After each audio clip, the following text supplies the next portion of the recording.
Hello, everyone, and welcome back to the podcast. I'm your host, Ajoe21love, here with Edition Sports Review Topics, episode 110. We got Deshaun Watson's suspension. It appears finally revealed after months and months going through wondering, going through all the trying to clear up the pop-up on my computer, but nonetheless, yep. After months of going through the off season with the news out and the drama with Baker Mayfield, and now with Deshaun Watson getting signed that big contract, suspension has been revealed. Go over on that a little bit. Juan Soto, who's now the reigning World Series champ, ending the 2-year streak of back-to-back P. Alonso for the Mets. He's now traded after ongoing contract talks and moment with the Washington Nationals. He's now traded to San Diego Padres. Go over on that, as well as the wait for football seems all but over, as Thursday we have the Hall of Fame game for the NFL. Yes, I know it's a Hall of Fame game, but it's football and preseason will get underway soon, and then the regular season, and then off and running. But before I go over that, thank you for joining me. If you're new to the podcast, want to see more videos, click the subscription in the corner. Find more video. Find all the videos on homepage as far as sports review topics concerned. Go over many stuff, and now we're getting into the season of football again, so you got more to discuss as the weeks go on. And good news, of course, is I have a few weeks off of school, so you know it's gonna be good to have a little bit more time on my hands and put more forth into the podcast. But nonetheless, thank you. Subscribe, and let's get started. So, Deshaun Watson, his suspension, it's now been revealed. It will be 6 games for the great quarterback of the NFL, now the quarterback of the Cleveland Browns. Excuse me. Deshaun missed all the last season. You know, the allegations were there. You know, otherwise he would have been signed to a deal last season. And or a new team being traded. And then we go through the saga of the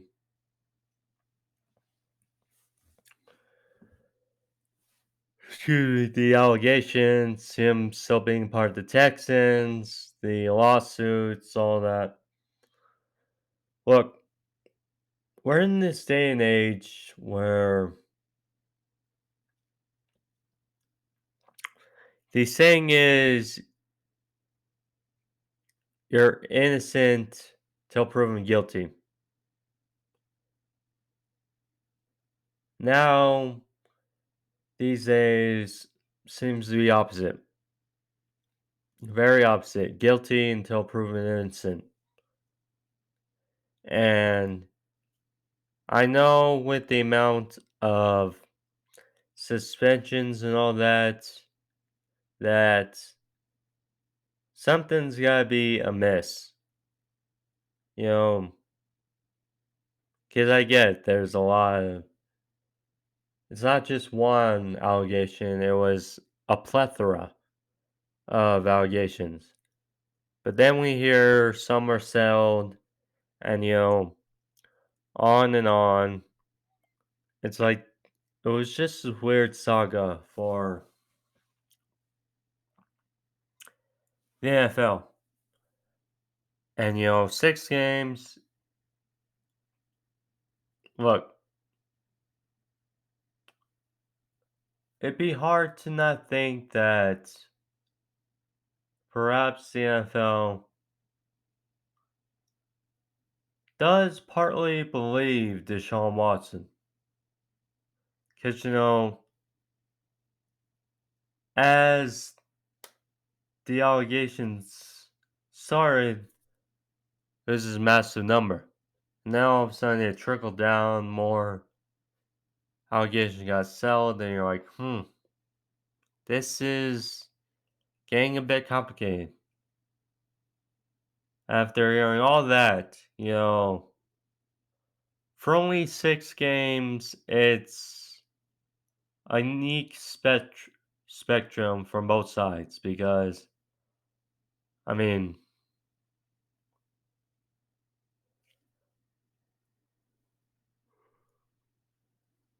excuse me, Calvin Ridley, suspended this whole season for betting on games, etc. You know, Deshaun Watson, only 6 games. I mean, judging from who you are, you know, as a fan, judging from what I watch and what I read, there wasn't, and again, this is just me. I'm not an insider. I'm just a fan giving my thoughts on these situations. From what I watched and what I read, there wasn't a lot of evidence, I would say, that constituted a multi, you know, 12 game, you know, over season suspension. That's just how it is. Now, obviously, from the outside world looking at this, media wise, you're going to say this wasn't enough. You're going to say, well, I mean, it deserved the multi season. But I also wonder if this played a factor into this as well.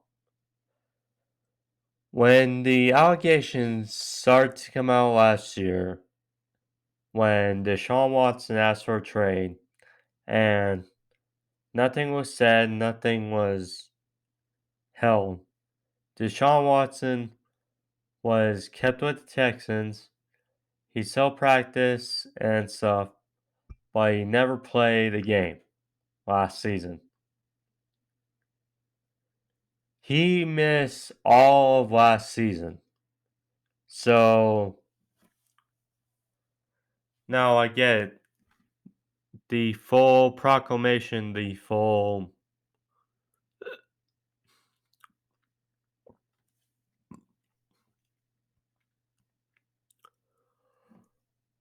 excuse me, the full decision of it all didn't take place then, but if you count the 6 games, he misses he'll miss a grand total of 18 games since his last game played. His last game played was Texans vs. Titans last game for regular season in 2020. I mean, that was a hell of a game. But, 18 games, or no, wait. So, he missed. So, the 17-week schedule was last year. So, 17 plus 6. So, that makes 23. I missed 23 games. Sorry. My math was a bit off there, but 23 games he'll now miss. So it's going to be intriguing to see how it goes. But I looked at the schedule and I'll look at it again. Might as well really quick for the Browns' first 6 games. Pull up the app, NFL app really quick here.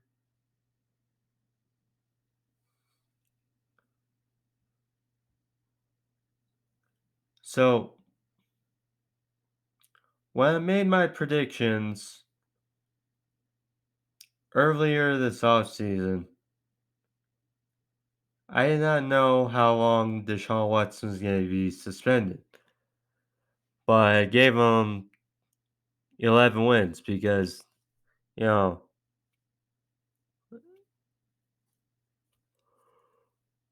a roster healthy, they can absolutely win double-digit games and probably make the playoffs, especially with 7 seeds. Okay, so I got it pulled up now.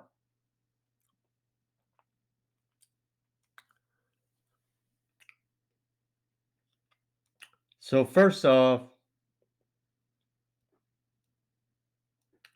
they play the Panthers. And, with now the suspension out, that's going to be a really intriguing game to start because Baker Mayfield, of course, traded to the Panthers. You know, there's going to be a buzz and almost a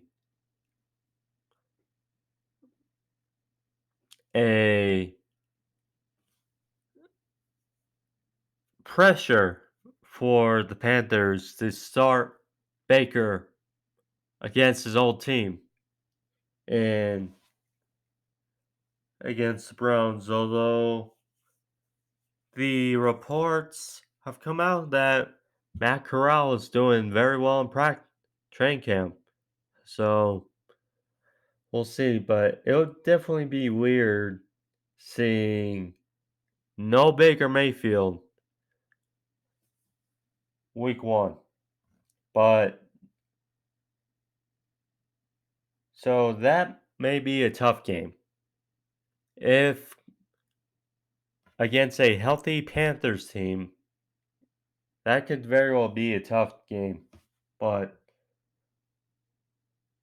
excuse me, sorry.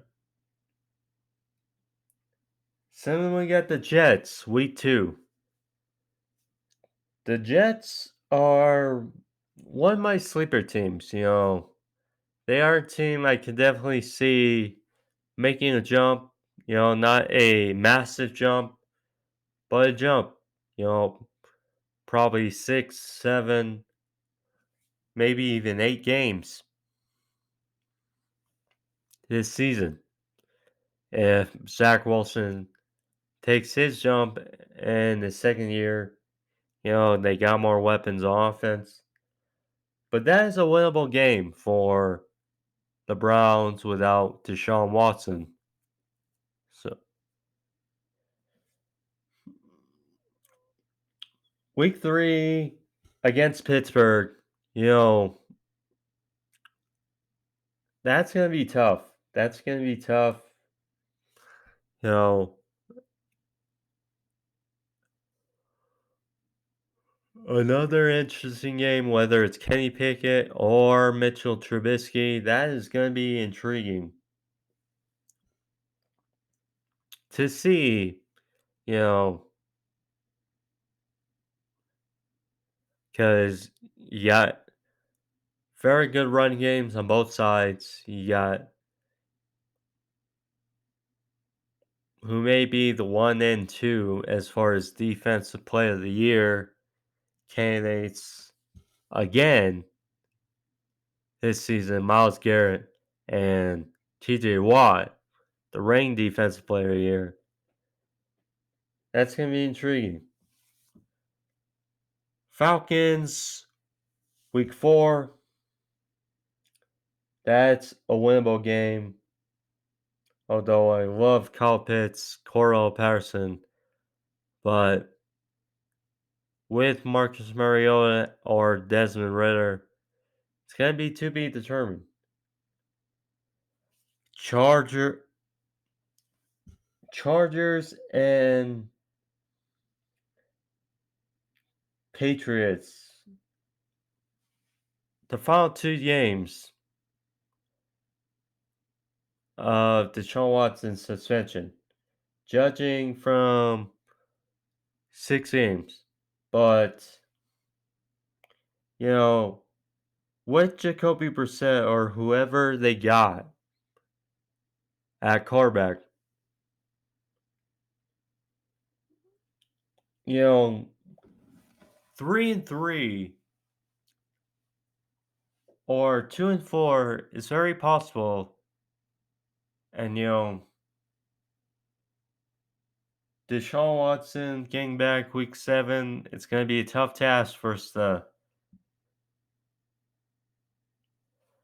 Ravens after a 23 game layoff. So there's obviously going to be a bit of rust there. But, you know, with 7 playoff teams, they can be one of those teams that can make a late season push. And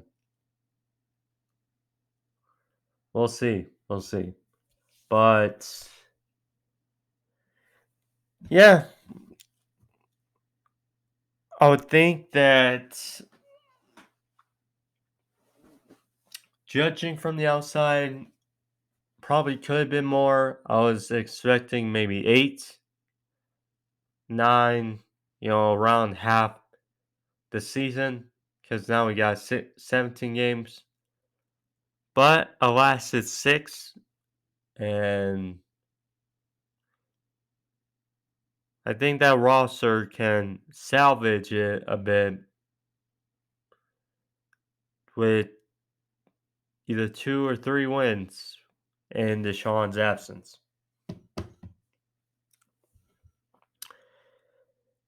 The Hall of Fame game is Thursday.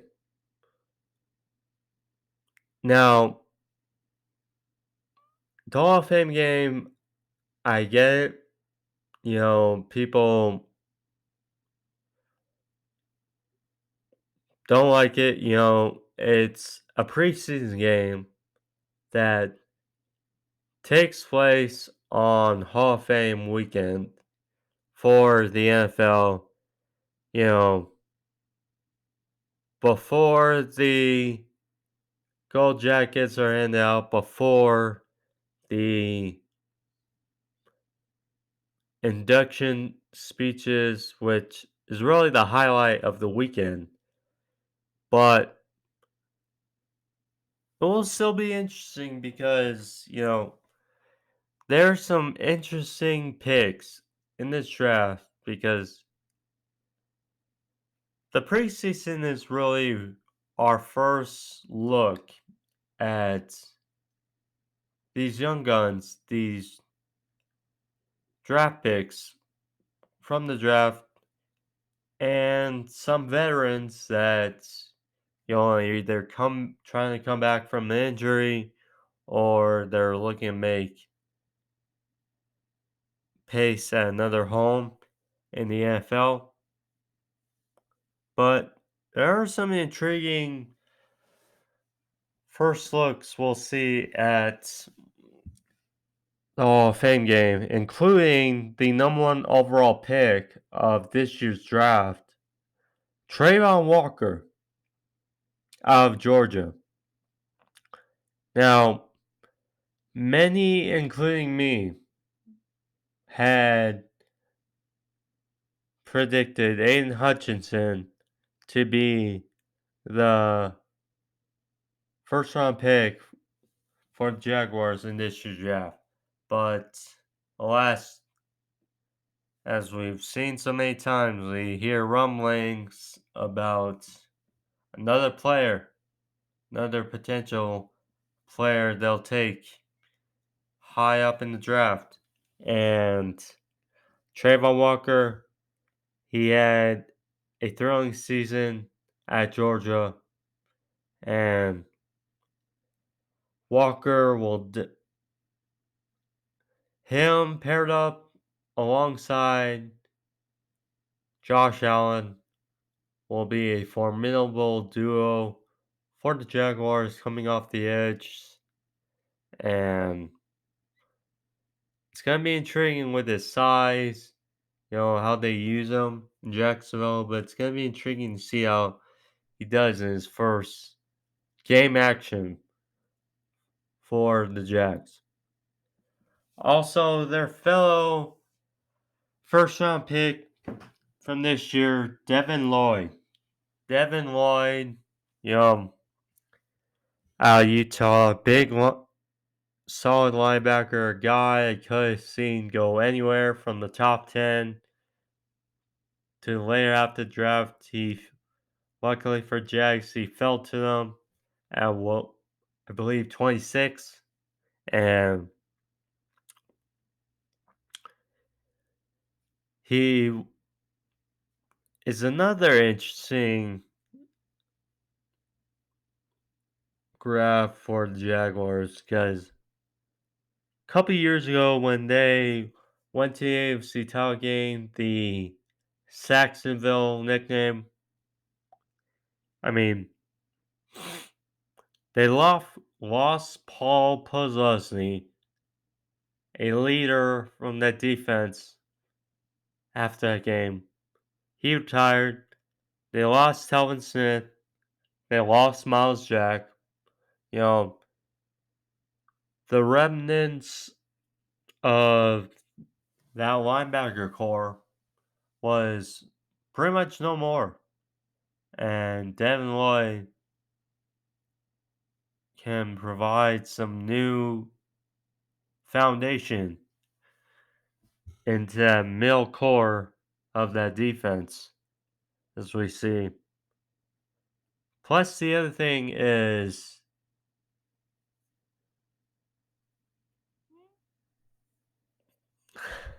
I mean, Travis Etienne, he's a forgotten dude, but he is basically another first round pick for them. He's almost a plus one because, you know, he banged himself up in the preseason, had a foot injury, did not play all last season. So we'll see him again, see how he's right. But some interesting names to look forward to.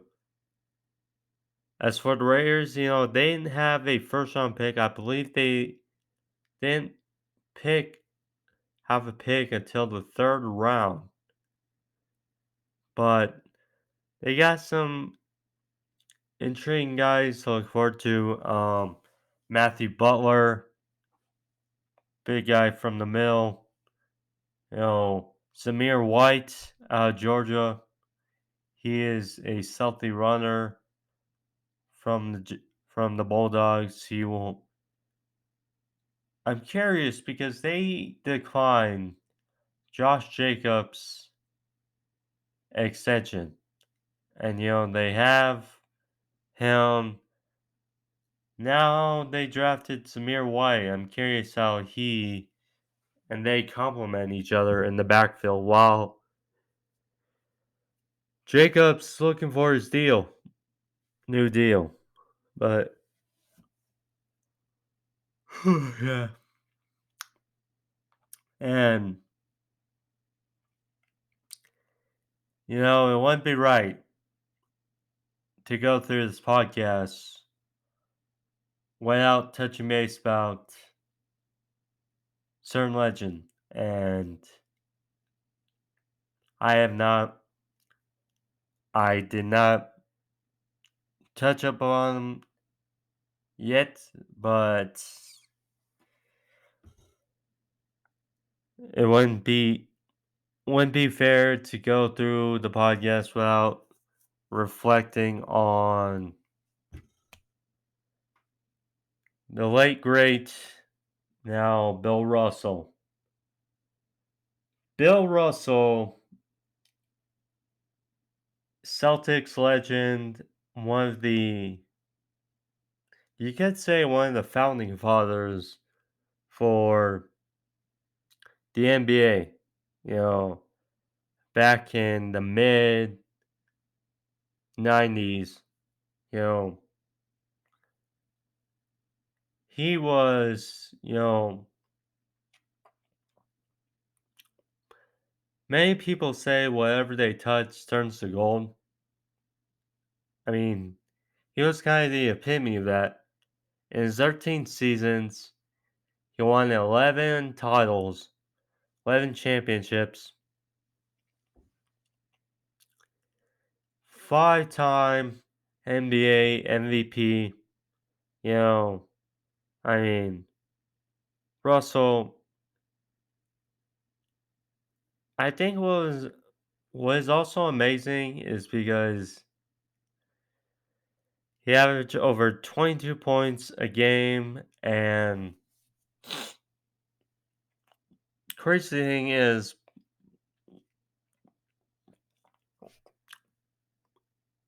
the world was in a worse place back when he was playing.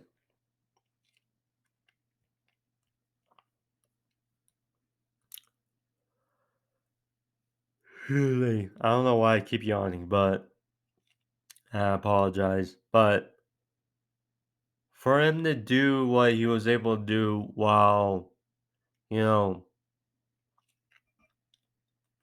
the NBA wasn't, sports were shifting focus, and, you know, 11-time champion, not really nobody can say that other than Bill Russell. But he got done and gone at age 88. I mean, it's unfortunate. I, of course, never saw him play, but, I always hear stories about him from my folks and just anybody who I ask about the Celtics. I not seen highlights of his, but I probably have to soon. You know, again, never seen him play, but I've always seen him at games and such. Being a good ambassador and just showman for the NBA. It's unfortunate. Bill Russell, gone at 88, but lived a good, impactful life.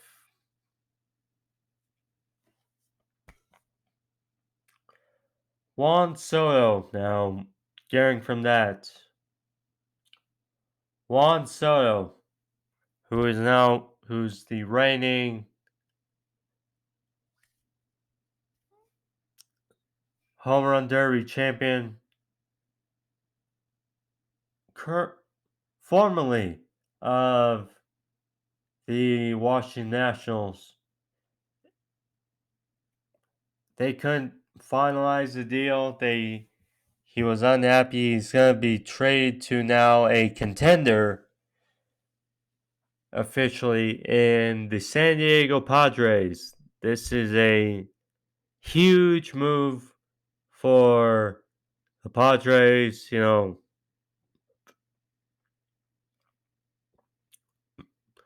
Padres are currently second in their division behind the Los Angeles Dodgers. They're currently lined up for a playoff spot, and double digit games back from the Dodgers, but they can certainly make some noise, make some happenings. This just feels like a move for the playoffs, I would say. You know, because they aren't going to win the division, but as long as they can continue to string move, and besides, they lost for Tatis. He was injured, and them getting Soto is a big move. And, you know, Padres are one of the underrated teams of the season. Of course, people have been talking about the Yankees, the Mets, the World Series champion Braves. You know, you even got the Twins. People are talking about, but one of the underrated teams. I mean, the Brewers, but the Padres. They have been staying steady despite being back a bit from the Dodgers. They can definitely make noise in the postseason if they stay the course. But it's just a big move. Hopefully, it doesn't drain their cap as much as it probably will, but we'll see how it goes for the men down in San Diego. But nonetheless, that's the episode today for you guys. Hope you guys enjoyed this episode 110 on the podcast today. If you did, click that like in the corner, leave a thumbs up. Please do so. Help out the podcast, help the channel.